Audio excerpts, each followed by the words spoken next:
Award నేను అందుకుంటున్నాను. చాలా చాలా ఆనందంగా ఉంది నాకు.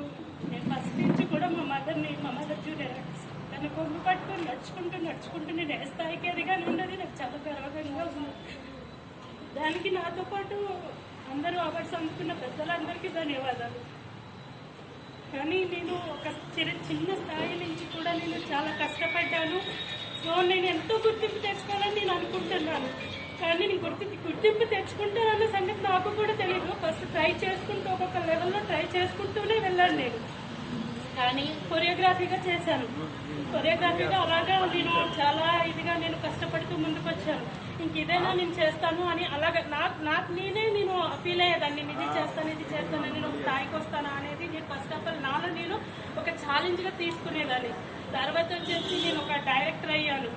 డైరెక్టర్ అవడానికి కూడా నేను చాలా ఇబ్బంది పడ్డాను. తొందరగా అవకాశాలు ఇవ్వరు.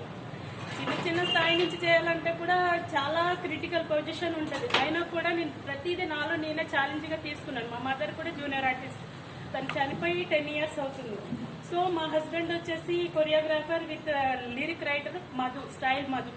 సో దానిలో ఎంత అందంగా ఉన్నావు ఎవరే నువ్వు స్టైల్లో చిరు చేయేస్తే తెలుగుడి స్టైలే సాంగ్స్ రాశారు, కొరియోగ్రఫీగా కూడా చేశారు. సో తను చనిపోయి వచ్చి 3 years అవుతుంది. 2018లో చనిపోయారు. సో వాళ్ళ ఇన్స్పిరేషనే కాకుండా నా ఇన్స్పిరేషన్తో కూడా నేను ముందుకు వచ్చాను.